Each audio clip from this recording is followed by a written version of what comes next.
from Dinalagian Campus, Bachelor of Culinary Education, Sunny Monteverde Manahan, Lord,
Good morning guys. So, time check. It's 3:47 in the morning. Nakapag-prepare na kami. Nag-aalmusal na kami. Exactly 4 a.m. Aalis kami para before 5 or 5, nandun na kami sa bahay nila Sir Sunny para makapag-start na kami. Tapos ma-film namin yung entire na ginagawa niya this morning. Yung preparation niya.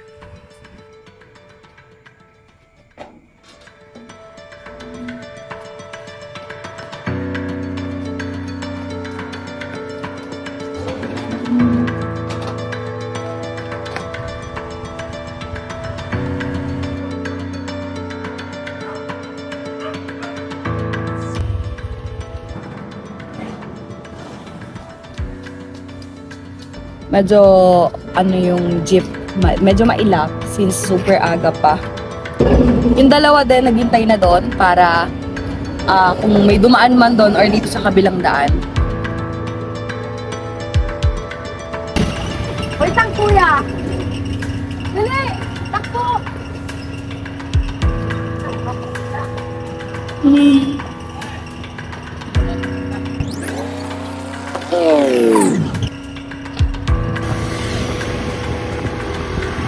Ayun guys, time check is 4:35 and saktong nakasakay kami sa jeep.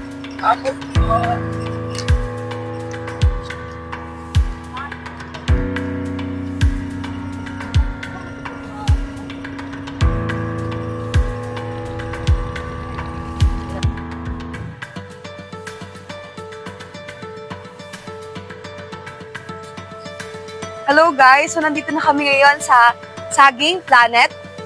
Mga expected na paglalakad namin is around 20 to 30 minutes.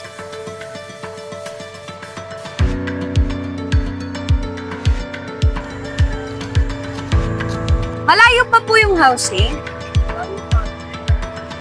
Po? Sakay na sa sulit. Po. Salamat po. Yeah. So guys, life update. May nagsabay sa kanila na motor na pinagtanungan lang nila.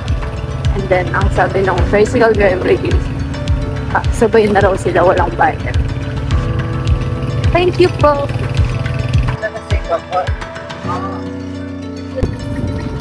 Time check.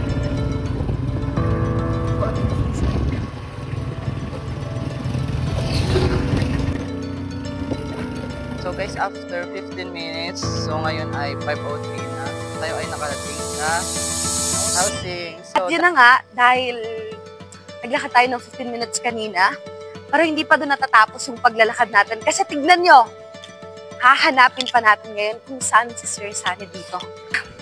Kilala niyo po si Sir Sunny Manahan? Hindi po. Okay po. Thank you po. Dito po ba sila Sir Sunny Manahan? Saan po? Thank you po. Thank you po. Sir, wala ko green.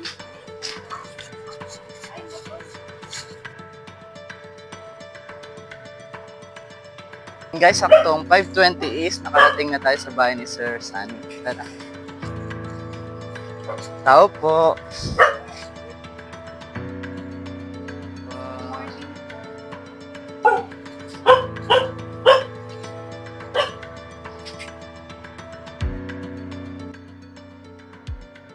sir. Morning! Morning Sige, po. pasok, pasok. Okay lang po. Maraming kayo dito eh. Gabi ko pala kayo. Hi!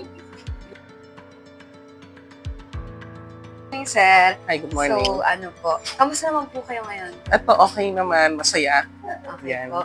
So, bali po, ngayon po, sir, nag-prepare po kayo para po, Sa pagpasok ko and yung mga gamit ko, tsaka yung mga iba pang mga gagamitin namin sa clearance kasi actually tapos na ang klase. So, piniprepare ko na yung mga gagamitin namin tsaka yung mga output ng mga bata. So, lahat ng files, inayos ko na, chinek ko na kagabi. So, kailangan ko nang ibigay sa school. Kasi pagka hindi pa namin na ibigay yan, hindi pipirma ng clearance namin. okay po, sige po. Bali, samahan po namin kayo sa pag-prepare nyo ngayon. Okay, thanks. Okay, Sige, sige po. sige. Ito ngayon, chinecheck ko pa yung bag ko eh. Ako lang yung bag ko ha. Ayan na siya.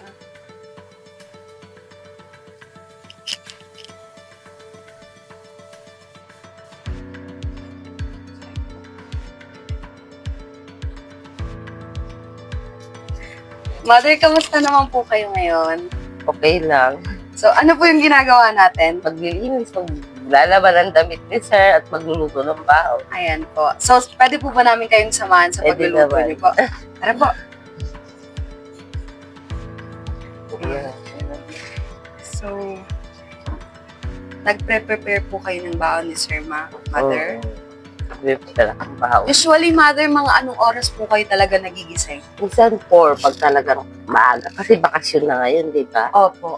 4 o'clock. 4 o'clock po. Pero ngayon po, Mama.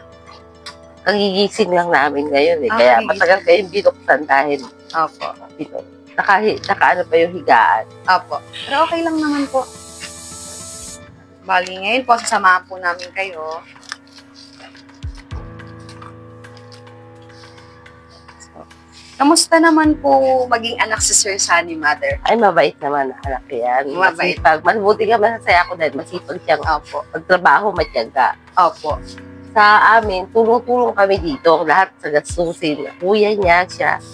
Saka ako tulong-tulong sa lahat para magaan ang buhay. Opo. So, Kasi mahirap naman sa pamilya ko. Kanya-kanya ng pera, di ba? opo, tama. Magpapakiramdaman sa pagbili niya. Pagka sumahod, nag-grocery siya. Opo.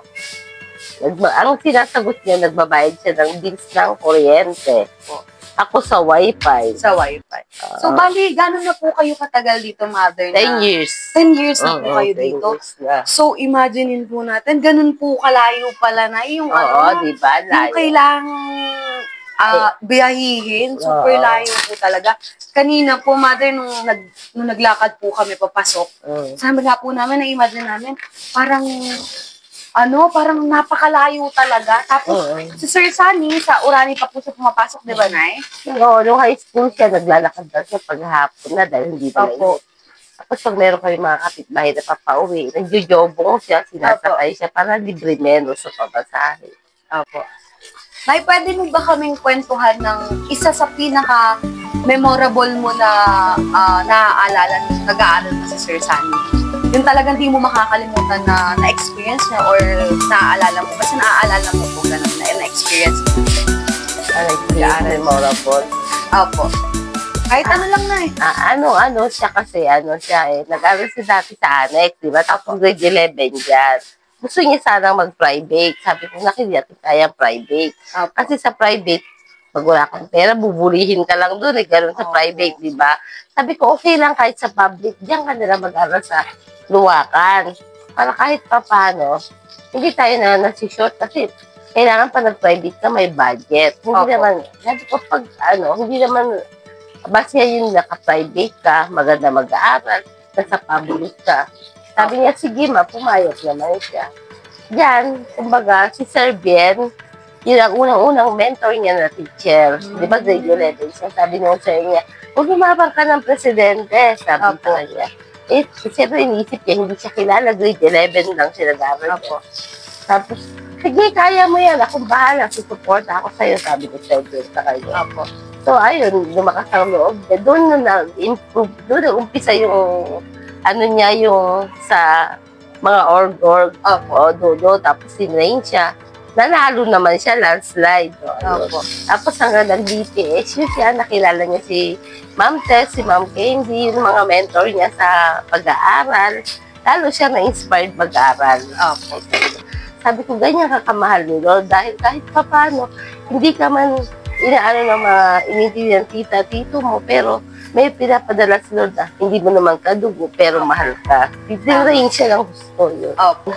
So, bali nung mga, mother, nung mga, nagsusimula pa lang si Sir Sunny, mother, naging against ka ba sa pinili niya? No? Ay, hindi. Kasi ako, iniisip ko, siya naman ang magtatrabaho. Tama. So, teacher talaga ang gusto niya. Iniisip ko, magka-college, magbabago isip. Opo. Hindi pa rin.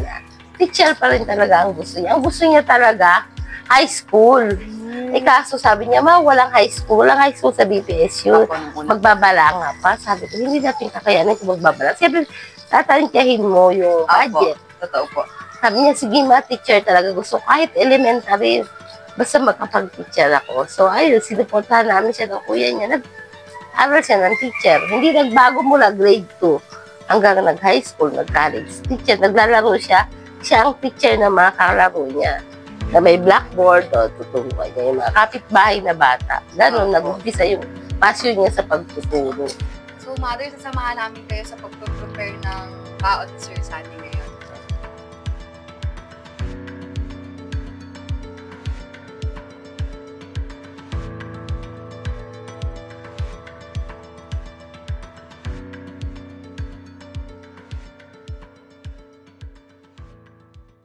Magandang umaga po sa inyong lahat. So ngayon po, kasama po natin si Nanay.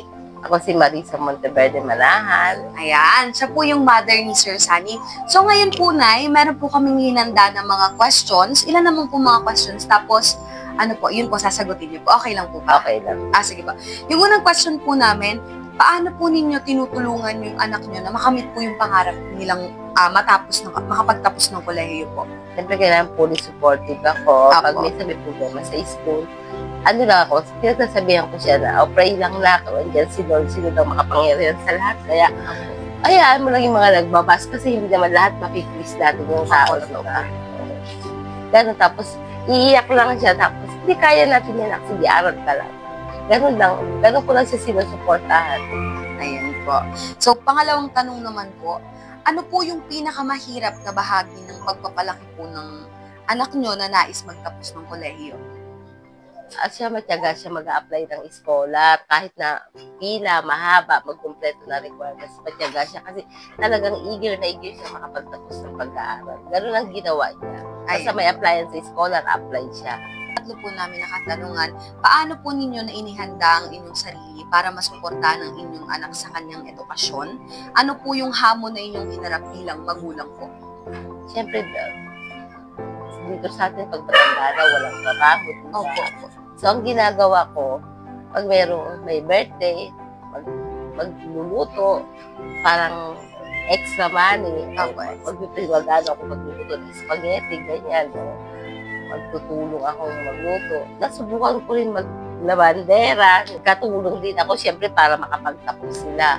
Ano po sa tingin nyo, paano po magbabago ang buhay ng inyong pamilya ngayon na meron na po college graduate sa pamilya niyo po? Siyempre, magang ang buhay niya. Opo. Magang ang buhay. Kumbaga, yung mga bagay na, sabi niya dati, ganito, hindi natin nabibili. Ngayon, nakakain na natin. Opo. Sabi ko, tiyaga lang. Kailangan kung may pangarap, magtiyaga ka lang. Matutupad lahat ng pangarap. Talagang gano'n pag may hirap, may sarap. Opo, totoo po yun. So, panglima po namin na katanungan, Mother, ano po yung pakiramdam nyo ngayong nakapagtapos na po ng kolehiyo sa Sir Sunny? Marami pa rin, gusto niya pang mag-masteral. Magdodoktoral pa daw siya. Sabi ko, sige, Nak, sabi ko sa kuya niya, Nak, magmamasteral pa raw ang kapatid mo. Ang teacher pala, walang katapusang pag-aaral. Tapos ka na, mag-aaral ka pa, mag-masteral, magdodoktoral. Gusto yun ang hiniaim niya ngayon. Kaya sabi ng kuya, sige, matulong-tulong na lang tayo. Kasi sa pamilya, pag tulong-tulong, hindi mahirap, hindi kayo, pag nagdadamutan, bakit ako na lang, di ba? Pag ganun, hindi maganda. Tulungan mo. Aangat ang kapatid mo, aangat ka, aangat tayong lahat. Ganun lang nga, magmahalan kayo kasi magkapatid kayo eh. Ano po yung mensahe ninyo sa ibang magulang na nasa sitwasyon ninyo na may anak na nais magtapos ng kolehiyo, ngunit wala rin sapat na karanasan o kaalaman sa sistema ng edukasyon? Pero ang ano ko lang sa mga ibang nanay na ang anak nila may pangarap na magtapos, kung di ba ang anak, pagtulungan. Tulungan lang para umangat, para sabay-sabay. Tulungan lang talaga ipalat. Kasi kung magkakanya-kanya, may maiiwan. Para di ba po, mother, meron namang iba na talagang di nila sinusuportahan yung mga anak nila sa mga gusto ng mga anak nila. Minsan yung parents pang, ayoko yung course na yan, dapat ganito. Kasi ganito, malaki ang sound. Siyempre, iisipin mo bilang magulang na, hindi naman ikaw magtatrabaho, siya.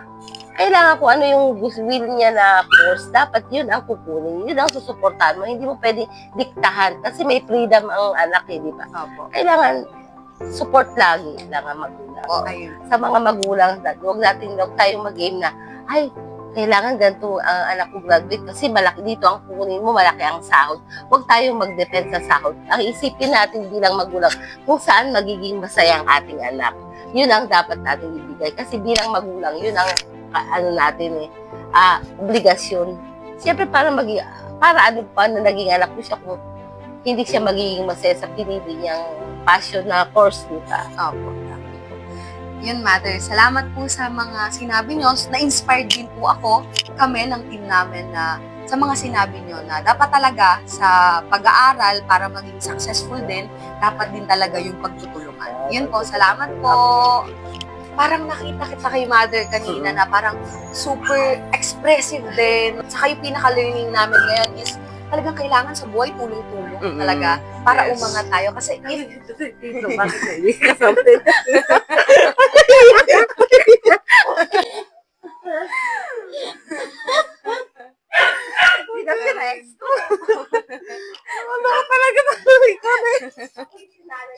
ganda po ng ng sinabi ni mother.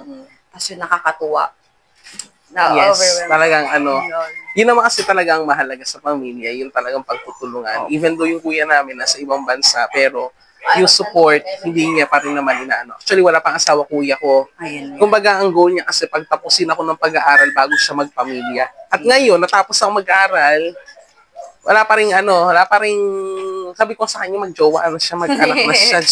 Darating din yan, sir. Totoo yun. So ngayon, time check, it's 5:55 na. Ngayon, magsisimula na yung journey namin kasama si Sir Sunny na papunta naman sa Orani.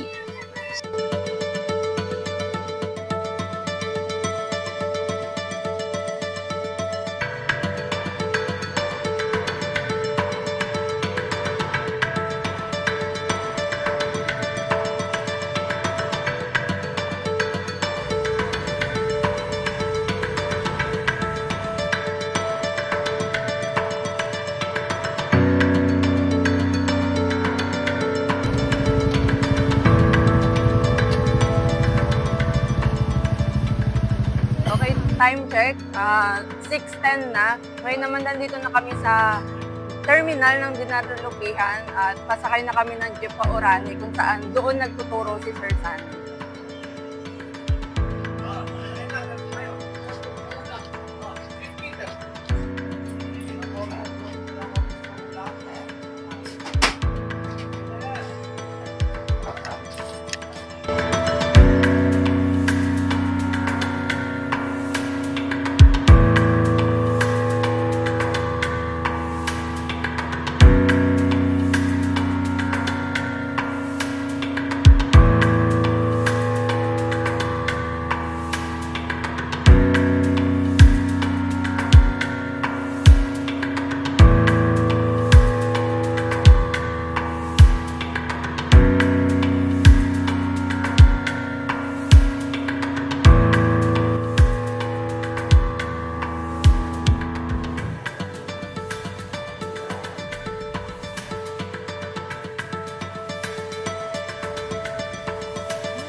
Natunghayan at samahan si Sir Sunny kung paano ba ang kanyang araw bilang isang guro dito.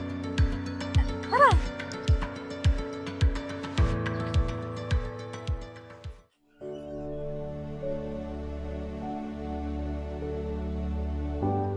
morning, sir. So, bago po magsimula yung interview namin ngayon, pwede po ba namin malaman kung sino nga po ba talaga si Sunny Manahan? Okay, so good morning everyone. So my name is Sunny Manahan Jr. So I'm 20 years old. So currently, I'm a teacher here na Parani as an elementary teacher. So usually, sino nga ba ako? So dati, I was the former student leader of Foundation Campus and now, isa na private school teacher.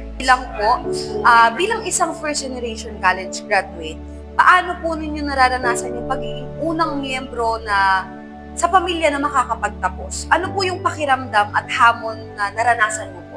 Okay. Kung sa experience, kung sa pakiramdam, syempre masaya na. Kasi nandun na yung nakapagtapos ka na nakapagtapos sa sarili mo. At saan tao, ito yung tanong ko sa sarili ko nung nag-aaral ka sa undergrad. So, kung baga inisip ko sa sarili ko, pag nag-graduate ka lang, what's next? Kasi it's a great responsibility na eh. Kumbaga, parang doon ko na-realize sa sarili ko na parang mas masarap ng mag-aaral kesa makapagtapos ka ng pag-aaral. For me, yun ang perception ko muna. So, nakita ko yung sarili ko na ano ko yung magiging, ano ko yung magiging mapalaan after ko makapagtapos ng pag-aaral. So, hindi ko alam. So, parang napatanong ko sa sarili ko, ano nakagawa ko yan? So, yung parang gano'n. So, kumbaga, kasi yung pressure na doon na. So, nag-try na ako magpasa ng requirements. Nag-aaral pa ako sa BPS na nagpapasa ko kami ng mga fields. Nung learning episode namin sa internship.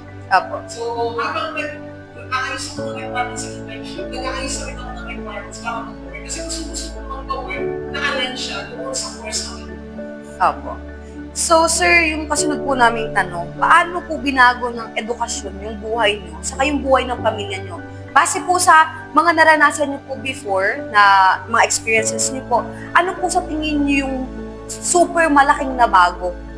Siguro, kapag ang education ni Nelson Mandela, education is the most powerful weapon and it was to change the world.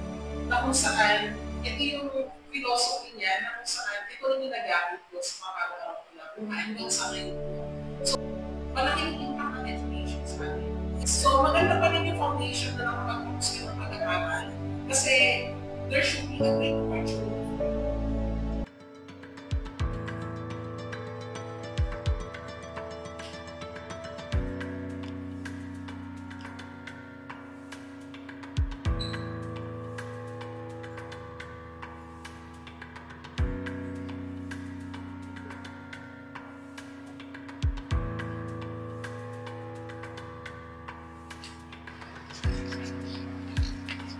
Ayun na po pala, sir. Yes. Ayun na napaisip ko kung di ba po, kanina, nagbiyahe tayo. Yes. Mula sa Saging dito.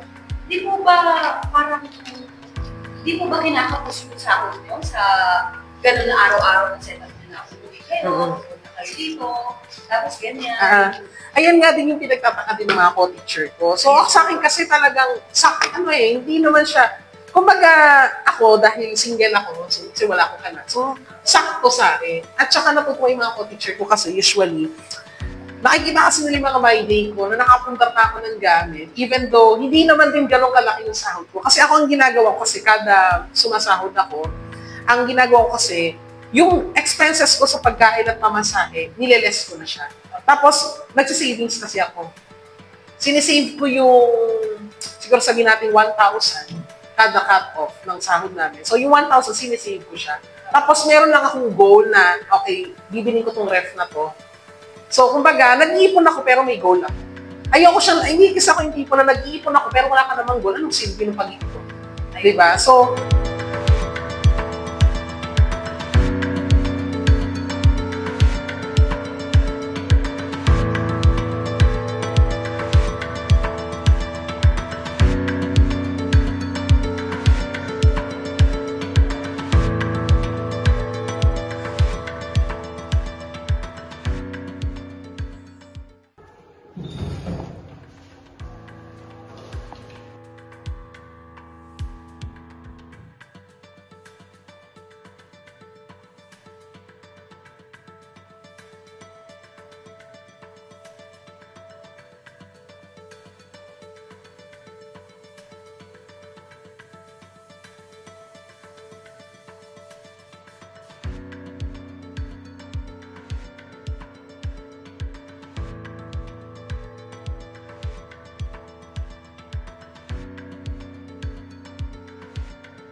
Baka po meron din po kayong message sa mga estudyante na nakaranas din po ng mga naranasan yung hirap dati.